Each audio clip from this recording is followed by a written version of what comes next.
Tonight, from search and rescue to recovery, we bring you to Fleur-de-lis. They can't believe it. Heartbroken, absolutely heartbroken. I am at the tip of the Baver Peninsula, where the communities of Coachman's Cove and Fleur-de-lis are sharing grief over a tragedy at sea. We'll have that story coming up. Black mold, a lack of ventilation, extreme heat in the summer, extreme cold in the winter. There's no reason that a person's home in a government space should be in that condition. A well-known St. John's Hotel will soon become an apartment complex. I'm Elizabeth Whitten, and I have that story coming up. This is CBC Here and Now.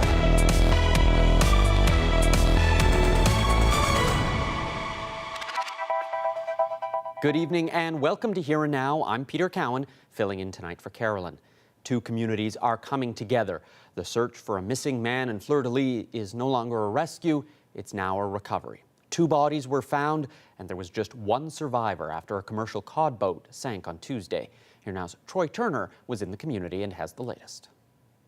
Early this morning at the dock in Fleur-de-lis, searchers get ready to head out on the water. Teams from Exploits Valley Search and Rescue and Deer Lake Search and Rescue load their boats to go out and find the missing fishermen. By late morning, the Coast Guard called off the search. Hope for finding another survivor is over. This is now a recovery mission. A hard reality for this remote coast. Around Fleur-de-lis and Coachman's Cove today, this is too much. We've had tragedies over the years, but this is one of the worst ones, I would say, right? The two towns are very intertwined, and yeah, devastated. There's no better word for it. It's not just road and shoreline that connects these communities. They are connected by family, connected by friendship. Now they are connected by tragedy. We've lost two of our fishermen and one missing and one survived. So the communities of Fleur-de-lis and Coachman's were always be as one. We're really close, and sadness in both communities right now. We're very tight. We are even though we're two different towns, we're not. News that something went wrong hit Fleur-de-lis and Coachman's Cove early Tuesday evening. 4 fishermen out for cod in a 23-foot open boat. Something happened 100 meters from shore. Yesterday, it was 2 dead, 1 survivor, and a desperate search for the 4th man. We're still searching for the one fisherman, right? Hopefully with positive results. The only thing that's going to help with this, in my words, is time, and that's going to take a long time. But all the people is there for each other. We've always pulled together when things happen, and we'll continue to do so. Anyone around here will help out anyone, whether or not you agree on day-to-day life. If you're in need, everyone's always around, which is what is the best thing about these two small towns. Community leaders say they will connect people with the services they need to help get through this difficult week. But as for the healing of these wounds, what's needed here most is time. Troy Turner, CBC News, Fleur-de-lis. A shocking development tonight in the investigation into alleged wrongdoing by a nurse in St. John's. The Provincial Health Authority announced this afternoon there was no misconduct. In other words, a malicious accusation that's now going to be the focus of another investigation. Here Now's Terry Roberts reports. An 8-day investigation into a disturbing allegation against a registered nurse concluded this afternoon. And here were the findings, announced by the man in charge of healthcare delivery in the St. John's region. We did a very comprehensive investigation, and pleased to say that based on that investigation, we found no wrongdoing as per the allegations in that letter. The health authority received multiple anonymous letters on September 6th, alleging serious misconduct by a registered nurse at Pleasant View Towers in St. John's. Multiple people received them within our corporation. CBC News also received a letter accusing an RN of taking nude photos of dementia patients and sharing them with fellow staff. The health authority confirmed to CBC on Wednesday that a staff member was placed on leave. that police and other agencies were investigating, and that an internal review was also underway. That probe concluded today. So right now we're in the process of tying the bow on the investigation, notifying the impacted parties. The person in question, we're working with them now to reintegrate them back into the workforce. That's still in process. The health authority is not commenting on what may have prompted the false accusation, but now it's launching a second investigation. So these letters are anonymous, so we don't know who wrote the letters, but we take this very seriously. So we're going to investigate that component on how these letters got to this, who may have written the letters. We don't know because they're anonymous, but we are going to investigate that. As for the nurse at the center of the allegation, she'll soon be back on the job. Johnson would not say whether she'll receive an apology. Our residents are important, and our employees are very important. So, it's a balance act when we get these types of anonymous tips. But at the same time, there's a great relief here today that this did not happen, and a great relief on multiple angles. Terry Roberts, CBC News, St. John's. Well, new documents revealed just how bad things are inside Her Majesty's Penitentiary for the people who work there. The prison is old and crumbling and needs to be replaced, but that's still years away. Documents obtained by CBC Investigates sheds light on just what the job is like for the people who work there, jobs that the government is struggling to fill. Ariana Calland explains. When we talk about this place, we usually hear stories from advocates, the union, and even inmates themselves, but it's not very often that we actually hear from correctional officers, usually because they're afraid about their employment. But this ledger that we obtain through access to information gives us a glimpse of what day-to-day working life is like. And it's not a very pretty picture. There were notes about potential riots because inmates were so hot in this prison in 2022.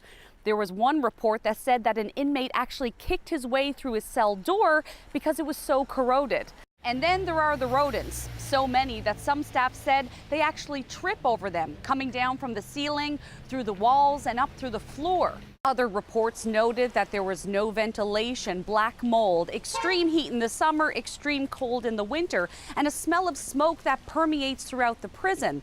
They also say that there's a critically low number of staff at HMP, so low that some inmates have to be locked into their cells for safety reasons. The Department of Transportation and Infrastructure deals with the physical maintenance of the building. It says that it does all it can to fill cracks and holes in the walls and the floor to stop rodents from coming through. It also said that it added mini splits and air conditioners to this prison in 2022 and this year. Justice says it still doesn't know when the new prison will be built, but promises that it will happen. As for the issue of staffing, the Justice Department says it has a plan. It's announced a number of incentives to try to keep the prison guards that we have and say that they're recruiting for new positions. The union says there are 40 vacancies right now at HMP. Ariana Kelland, CBC News, St. John's. Well, more charges have been laid against a 62-year-old St. John's man accused of sexual violence towards youth.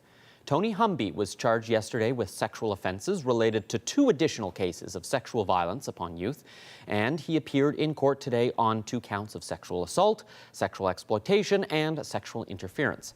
Humby was already facing 24 charges connected to an investigation that began in November. 80-year-old Bruce Escott also faces 10 charges in connection with that investigation. Both men are still in custody.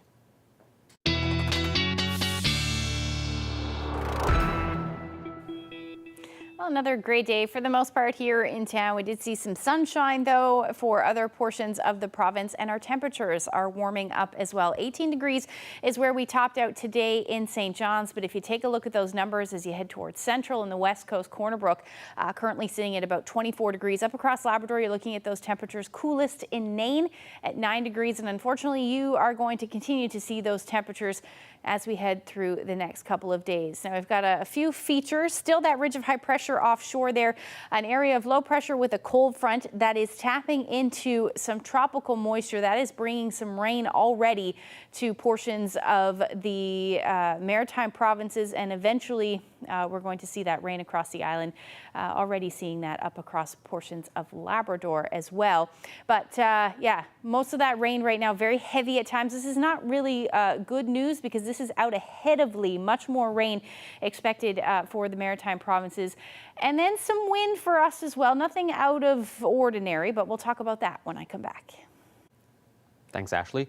Some search and rescue professionals are testing their skills. It's all part of the SAR Games held in St. John's.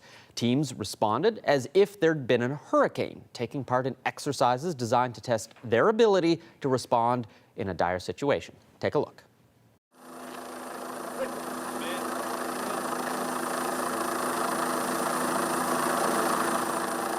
We're here today with the kickoff of SAR Scene 2023, which is the National Search and Rescue Conference, with 425 delegates here.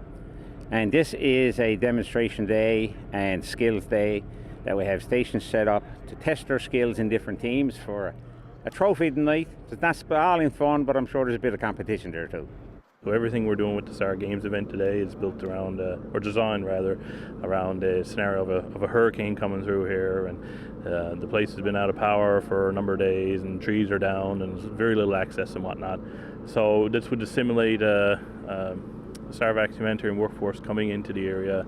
They would be sending teams out into the area to be assessing the individuals and the situation that's ongoing, and in this scenario, they come across a couple of individuals, and they've got themselves into a little bit of predicament, and our volunteers are going to help get them out of it. It's about meeting new people, learning from one another, and camaraderie when it comes to search and rescue across Canada. No matter the discipline, is the most important thing, working together for a common goal. All these incidents, whether they're fire-related, flood-related, storms, increased weather events and whatnot, we're seeing an increase of these events, and not even in the number, but in the impact that they're having on Canada, basically, because it's not just here in Newfoundland, it's all across the country. And we had to be prepared for those, right? So we're doing what we can to increase our capacity to be able to support things like hurricanes that come through. They're taking out roads and rivers and access points. I've been involved with search and rescue for 55 years. We used to go to a search with a pickup, break out a map, lay it on the bonnet of a truck and try to plan a search. As you can see here today by the equipment that's here, we're tracking people as they're walking through the woods. We're talking to them from anywhere. Everything is satellite driven, so it's gone 180 degrees for sure. And it's just more technology comes out to help us with the job, the better it is. Well, search and rescue wasn't the only thing on display this morning. The RCMP rolled out a new bomb disposal robot. The technology is already being used by local police, but usually not for bombs. Check it out. Does the robot have a name? No. That's a typical question, but no, I've never named one. We've had a couple. This is our fourth one since I've been around. Hi, my name is Sergeant Doug Knoll. I'm with the RCMP Explosive Disposal Unit. So this is the I-Core Flex. It's the latest explosive disposal robot. Have you had to use it here in the province before? Oh yes, many times. I know you can't say specifics, but what's a sort of situation where that would have to happen? Often it's in situations where the emergency response team is involved, there's an armed and barricaded person, someone going through some mental distress, there may be a firearms involved. So when it's a very high risk situation like that, we'll send a robot in. We can deliver packages, food, or a means of communication. We can communicate directly through the robot with a speaker to my headset, and we can talk to people, and we can do all that remotely and keep everybody out of harm's way, try to de-escalate the situation and get everybody home safe. It's a pretty advanced piece of equipment. I feel like a lot of people wouldn't even realize that this is something that you have here. Yeah, that's a good thing, that people don't know all that we have and that we don't need to use it all that often for explosives particularly. The RCMP is able to bring to bear a lot of different technology when necessary to solve a situation. So we've got lots of resources that are held in reserve, and we bring them out when necessary, like today, to just display them a little bit. Well, the price of gasoline took a jump today. Gas is up by more than 5 cents a litre. That puts the price close to or even over the $2 mark in some areas of the province. A litre of gas is now around $1.94 on the Avalon, as high as $2.06 a litre in some parts of the island. Diesel also jumped by 7 cents in the island, 8 in Labrador, while heating and stove oil are up more than 6 cents per litre. A well-known hotel in the east end of St. John's, well, it won't be a hotel for much longer. The Super 8 is the latest short-term lodging to turn into apartments. But the much-needed rentals will come at a premium price. Here Now's Elizabeth Whitten has the story. When the new year rolls in, the Super 8 hotel behind me will cease to be a place where weary travelers can lay their head for the night, and instead become an apartment complex known as Latitude Living. The St. John's rental market is cutthroat, especially for low-income people and families. But these apartments won't be cheap. The hotel's owner, Holloway Lodging Corporation, says when renovations are done, the former hotel will have 82 fully furnished units. The cheapest apartment will set you back $1,500 a month. For some, that's good news, given the housing shortage in St. John's. The company's co-president says that was part of the reason for the change. One housing advocate says any injection of new houses into the city market is good news. But Hope Jameson told CBC the cost, $1,500 a month, is out of reach for many people looking for affordable housing, and they aren't alone. Online, reactions were largely negative, with people pointing out most people looking for houses won't be able to afford the monthly rent. While we don't know how many units are move-in ready today, renovations are ongoing, and some people have already moved in. But its last day as a hotel is marked for December 31st. Elizabeth Whitten, CBC News, St. John's. Well, there's some new provincial money on the way for music initiatives. The government announced $700,000 today as part of its Year of the Arts, along with a new festival and more support for young musicians. The Harbour Voices International Choral Festival will take place in the summer of 2024, and the Newfoundland and Labrador Folk Arts Society is going to do more to help young musicians across the province. Expand our youth programs across the province, not only young folk at the Hall, but we have a mentor program with Rosemary Lawton and Fergus and O'Byrne, and they are going to take kids that are so into this and one-on-one mentor them, or in a group mentor them on not just how to play their instrument, how to perform. A festival like ours is a natural evolution for our province.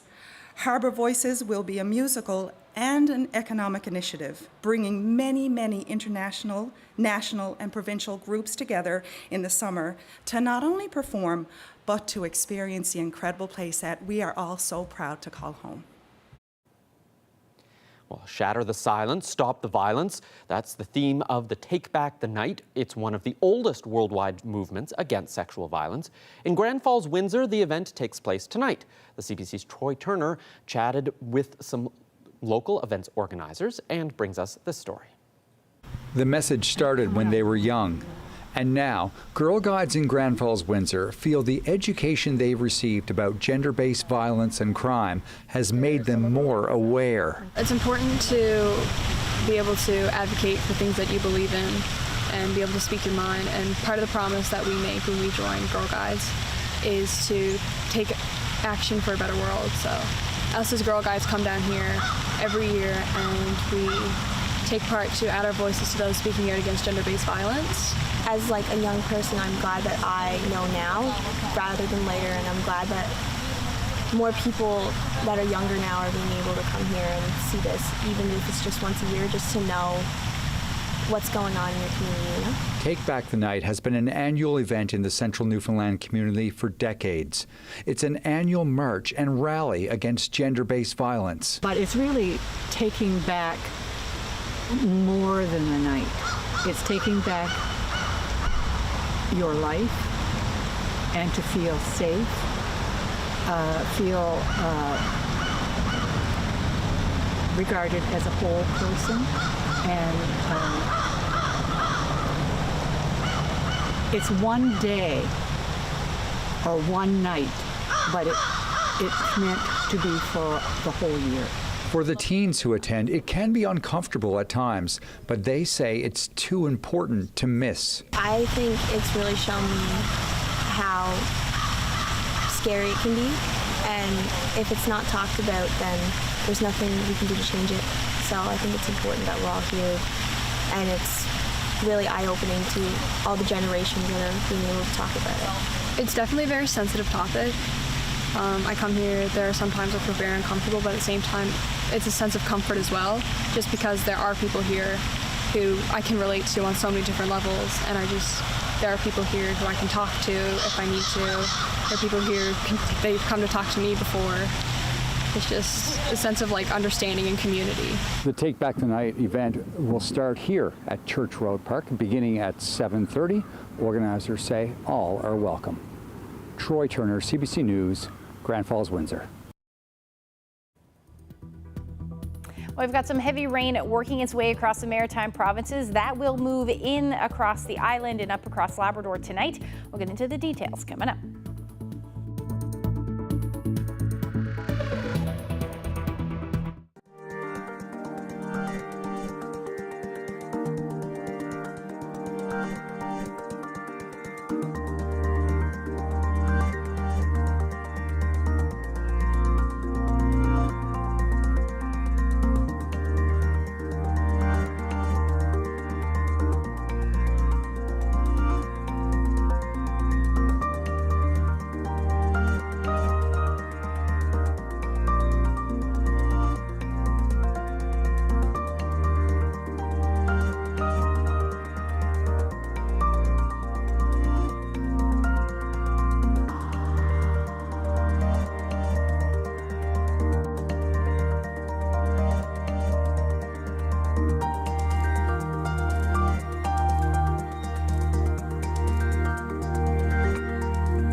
There's a lot of climate doom these days, and for good reason, given everything that is going on. So what needs to change, and who is willing to do the work? Starting Monday on The Signal, we're spending a full week on climate coverage. We're going to talk solutions and meet young folks in this province trying to make a difference. That's Monday on The Signal with me, Adam Walsh.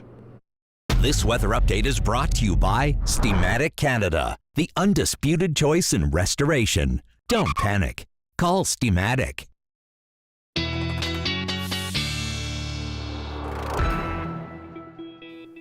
You know, we're chugging our way through September, Ashley, and you know, as we get farther and farther along, I think you kind of appreciate days where the temperatures are actually pretty good. And today was one of them. Although it actually felt, I was outside and it felt kind of humid with a little bit of drizzle that we've been having. Yeah, it's going to progressively get even more humid as we head through the night tonight and into tomorrow. Thanks to a tropical air mass, in fact, and that's going to stick around for a little while. But today's temperature is about 18 degrees in St. John's. You head towards central and the west coast, a little bit warmer there. 24 is what it was in Corner Brook, 25 in Daniels Harbour.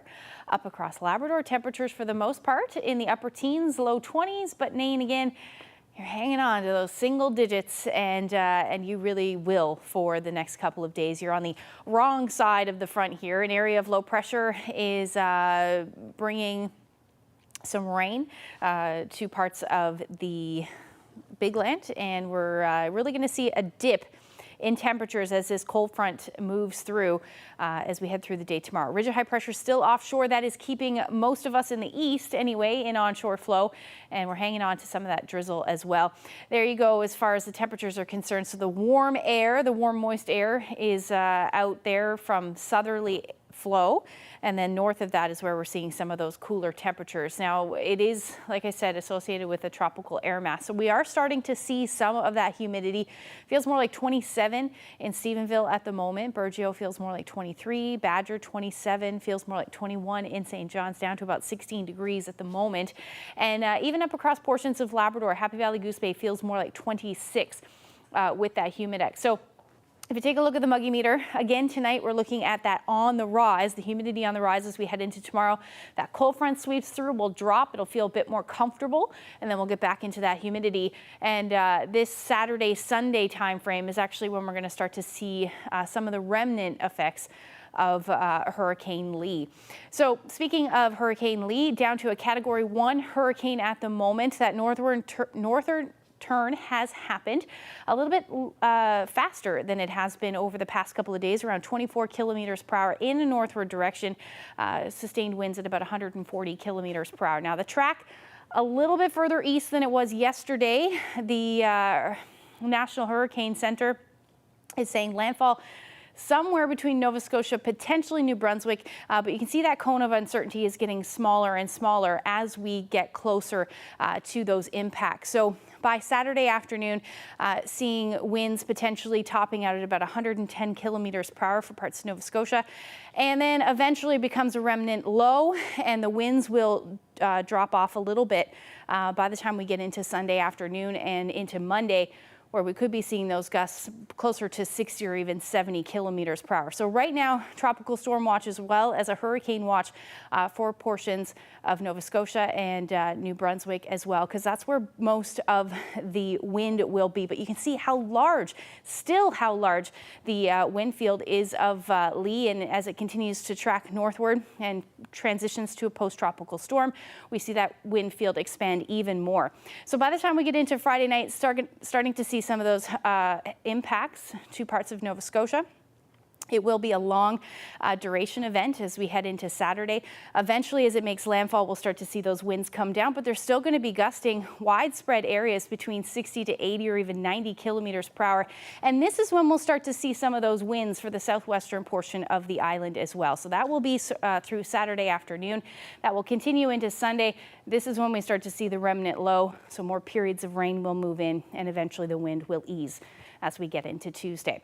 As far as now is concerned, we still have that rain, heavy at times, that is heading our way right now. Still showers, lots of showers though, drizzle actually for eastern areas of the island, eastern areas of the Avalon, I should say. And that will generally continue tonight. We'll see the periods of rain, potentially even some thunderstorms up across Labrador move in overnight, west coast, heavy at times through the night, and eventually that will taper off as we get into the morning on Friday. But we're going to hang on to some of those showers, though, for eastern areas of the island. Now, how much rain are we talking about? By the time we get into Saturday, we'll see another round moving in.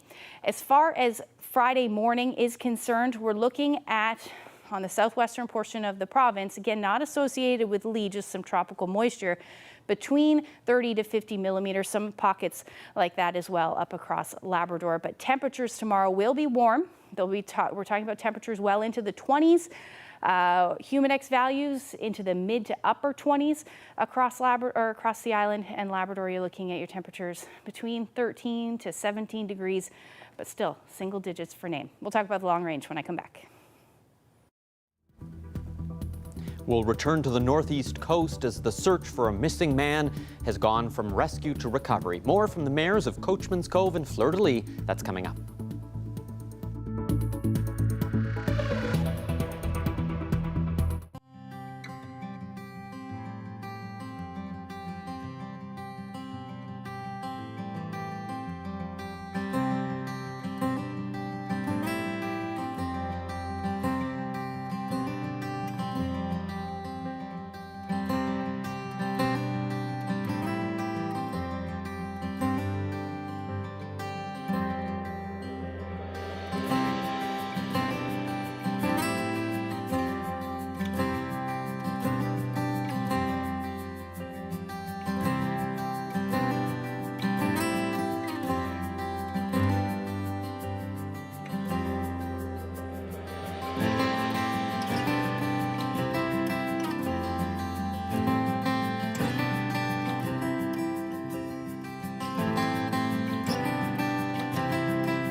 org.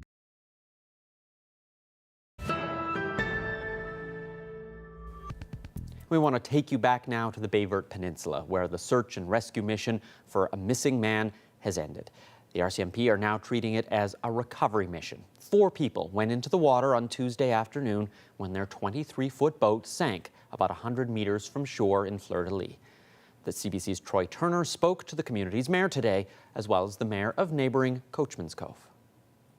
Pretty sad times here. We've lost 2 of our fishermen and 1 missing and 1 survived. So the communities of Fleur-de-lis and Coachman's were all always be as one. We're really close, and sadness in both communities right now.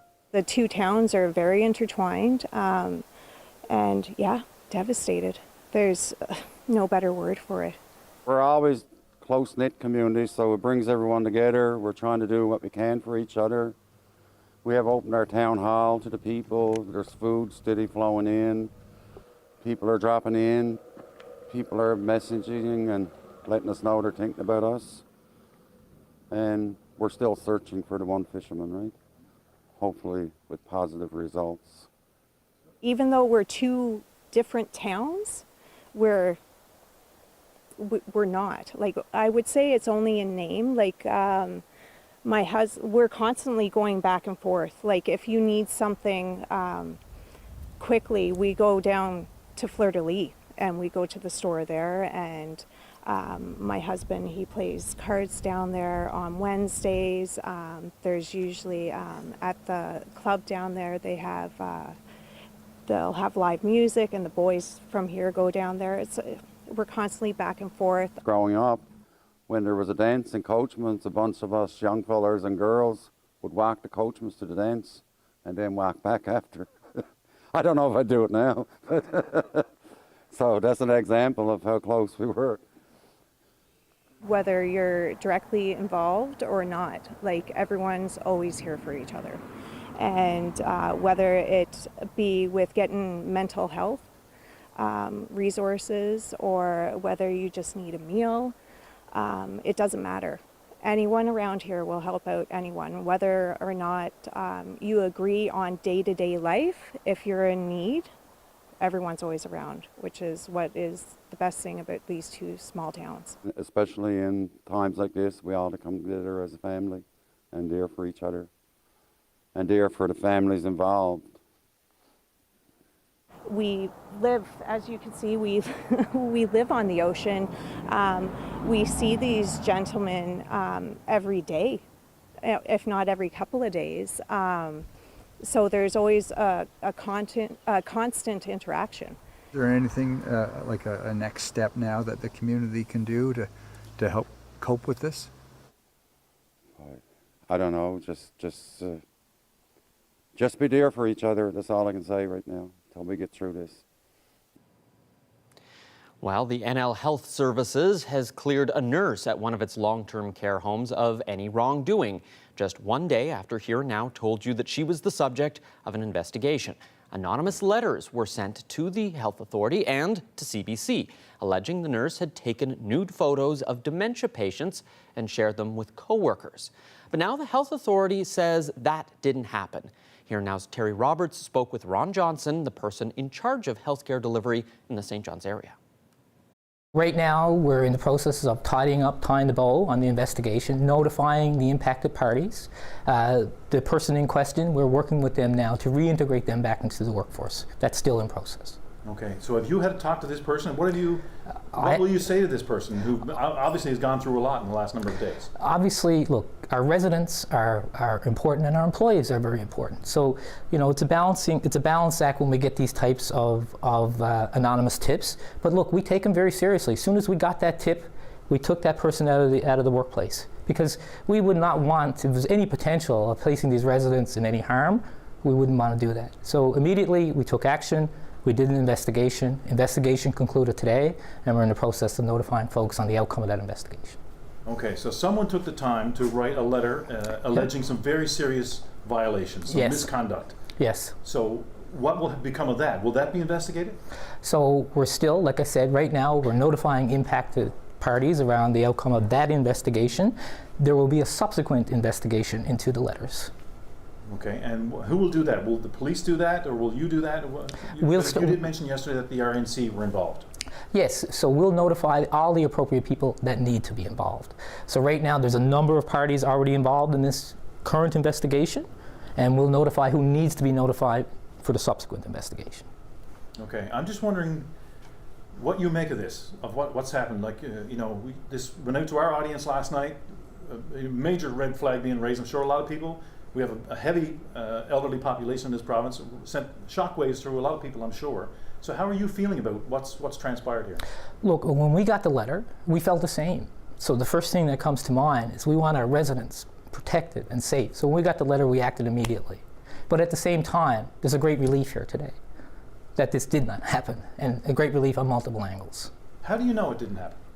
I can only trust the people that we have that did the investigation. Okay, and so families and all this stuff, I'm sure, you know, what have you done to calm them, I guess, to reassure them? So immediately, once we found and got these letters, we contacted the families immediately to let them know that this possible thing had transpired based on the letters. We started immediately. We looked at these patients' charts, residents' charts. We started doing medical assessments. So we started getting conversations with the families immediately. We're in the process right now of notifying the families of the outcome of the investigation. This is all fresh, just concluded, you know, today. So, okay. But by the time this airs this evening, the families will know, will be made aware. I'd still like you to comment on the fact that someone took the time to write these letters, Yep. multiple letters, went Yes. to you, senior officials at NL Health Services, alleging this, came to us in the media with some serious allegations. What are your thoughts on that? So these letters are anonymous, so we don't know who wrote the letters, but we take this very seriously. So we're going to investigate that component on how these letters got to this, who may have written the letters. We don't know because they're anonymous, but we are going to investigate that. What are some of the scenarios that could have led to this? You think someone taking these steps? I can't comment. I'd be only conjecture to comment. Hurricane Fiona, the storm that ravaged Port-aux-Basque. A year later, rebuilding homes, rebuilding lives. Still can't believe it happened. The anxiety feeling is still there. This is trauma. This is something that's changed all these people's lives. The people and the place. Fiona forever changed Port-aux-Basque. Special coverage starts September 18th on Here and Now.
Well, our colleagues at CBC Radio's The Signal have taken the show on the road, broadcasting from Bonavista today and tomorrow. Host Adam Walsh was asking about community concerns today, what issues residents find most pressing, and he spoke with a mother-daughter duo about a subject close to their hearts, childcare and housing. Have a look.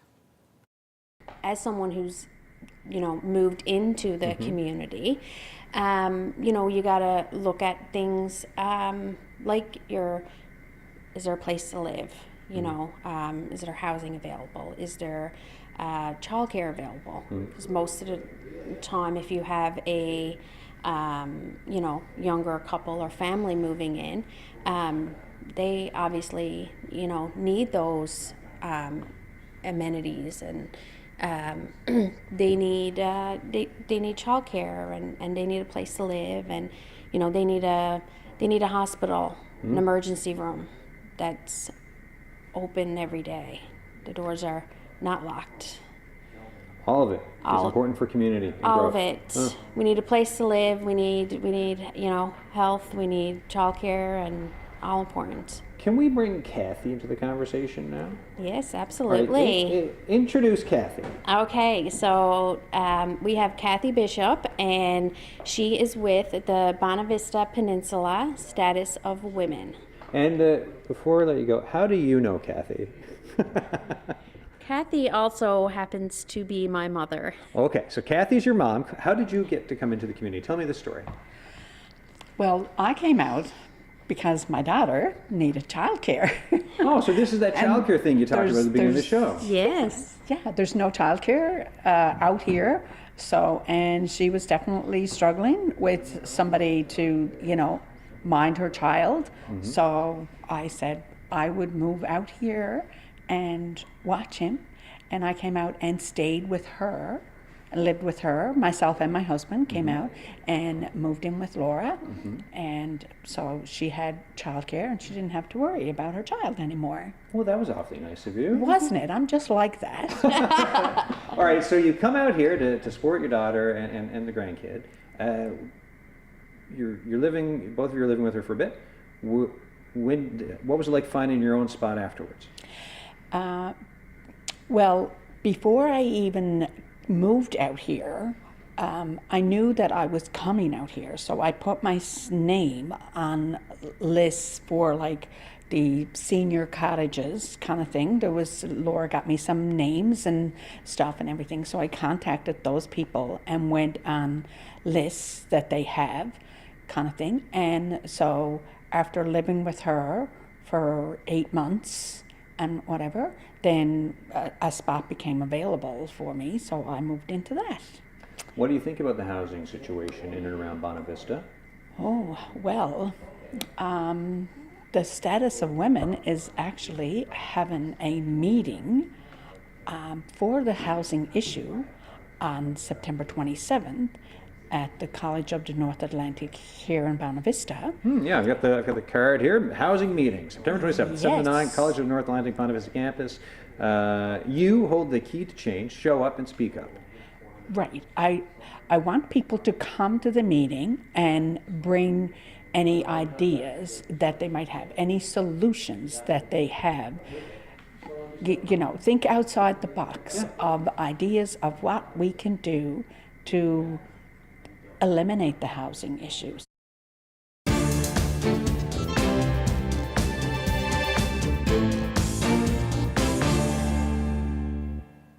Well, NASA released the findings today of a year-long study into unidentified flying objects, but it's actually renamed them Unidentified Anomalous Phenomenon, or UAP. The space agency says the top takeaways from the study is there's a lot more to learn, but it does say this. The NASA independent study team did not find any evidence that UAP have an extraterrestrial origin. But we don't know what these UAP are. That's why I'm announcing that NASA has appointed a NASA director of UAP research. NASA says there are so few high-quality observations that no scientific conclusions can be drawn. It says it wants to shift the conversation about UAPs from sensationalism to science.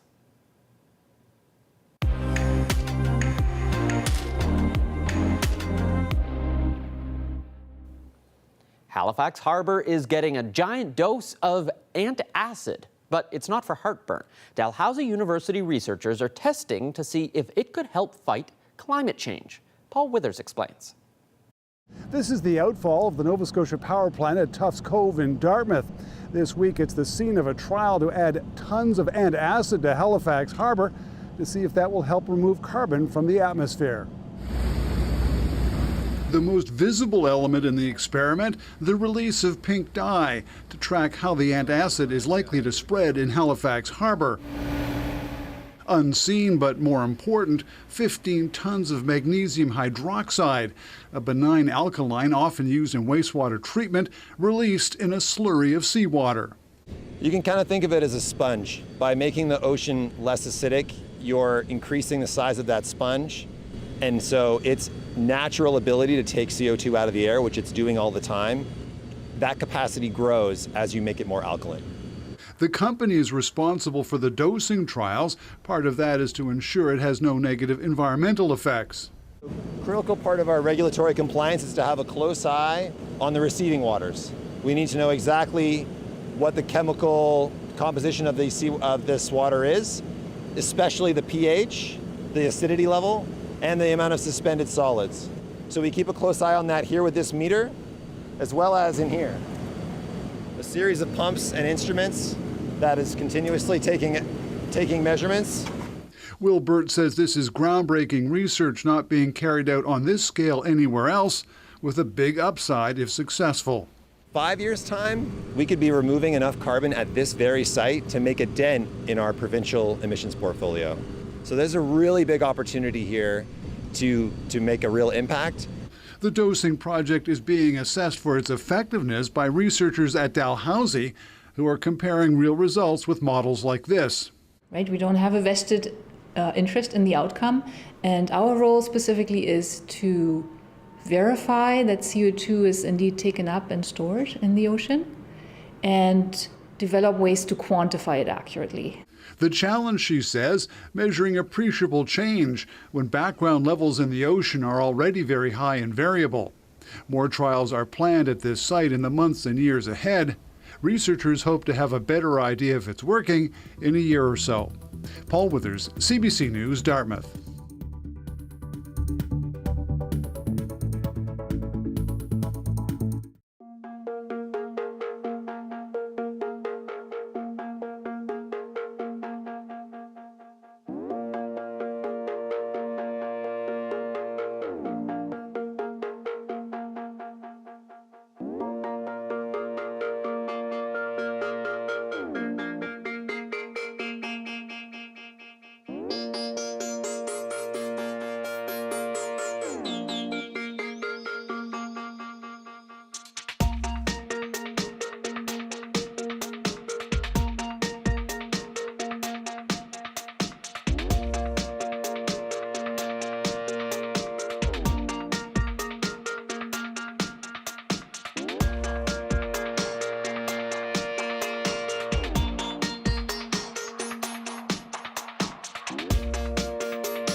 Ashley's here with the long-range forecast. Ashley, it's September. This tends to be a fairly windy month.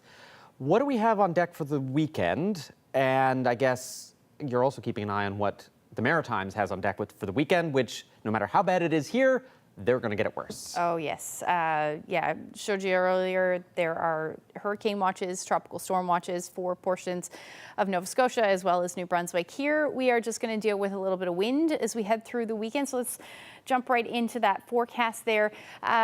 So by Friday evening, we're going to see a bit of a dip in the temperatures as a cold front had moved through. So that's going to give us a little bit of relief from that humidity as well.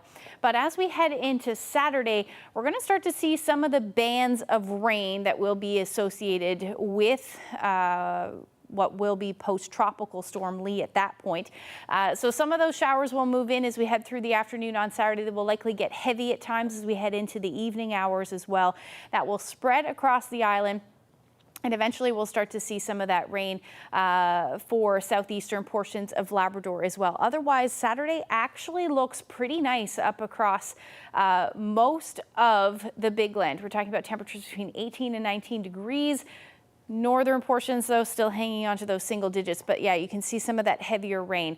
Northern Peninsula will hang on to temperatures around 11 or 12 degrees. Otherwise, between 18 to 20. Again, we'll start to see the return of some of that humidity as we get into that tropical air mass. Now, by the time we head into Saturday evening, we're going to start to see some of the winds pick up, especially for southwestern portions of the province, 60 to 80 kilometers per hour, potentially higher for the wreck house area, as we often see when we see southeasterly winds. So at this point, the remnants will just be a low. It'll have transition to post-tropical, and then we'll see a pretty windy day, though, across a good chunk of the island through the afternoon on Sunday. And then more rain again. Some of the heavier rains again associated with the system, pulling in some more tropical moisture. So we'll likely see some of that heavy rain, particularly for the eastern portions of the island and then up across Labrador as well. Otherwise, just showers the story right through Sunday evening. Temperature-wise, we're talking about back up again into the 20s, low to mid 20s for most of us. Labrador a little cooler, between 12 to about 15 degrees. Again, single digits. The story for those of you in the north. Long-range forecast showing temperatures generally in the upper teens, low 20s. A bit breezy again on Monday. We should see some sun, though, and Tuesday cloudy skies will return, and a high near 19 degrees. For central Newfoundland, you can expect a bit of sunshine on Sunday. Same thing for Monday, so not overly cloudy, but we're still hanging on to the chance of some showers through the day. By the time we get into Tuesday, though, we're going to tap into some colder air, about 14 degrees. And for western Newfoundland, you're looking at your periods of rain on Sunday. Again, some windy conditions, 60, 70 kilometer per hour winds. Monday and Tuesday look like drizzle or showers, and your temperatures in the mid to upper teens. A cool down for eastern Labrador as well as we get into the beginning of next week, 9, 10 degrees. This is a bit below where you should be sitting this time of year. And then for western Labrador, some showers for Monday or periods of rain. And Tuesday, the return of some sunshine later on in the day. But your temperatures will drop, single-digit highs. The story for you. A lovely shot here from Marystown. This was this morning, a nice rainbow to greet Julie there. Thank you so much for that shot, Julie. And if you have any weather photos that you would like to share with us, you can send them to my Facebook page there. But the best place is email them to nlphotos@cbc.ca. I wonder if she got the pot of gold at the end of the rainbow. Wouldn't it be lovely if it actually existed? I know, as a kid, I always held out hope that maybe one day I'd find it, but... And I guess with that forecast, a lot of gray skies. It's a good thing that we were both wearing something yellow a little bit today. of yellow, a little bit of sunshine and brightness, because sadly it doesn't look like we're going to be seeing much of it, at least on the island. No, a little bit of a break tomorrow. We might see some sunshine for parts of the province, but other than that, gray skies. Hey, it's 20 degrees and above for most of us. I'll take it. We're good. And that's it for us tonight. Thanks so much for watching. Good night.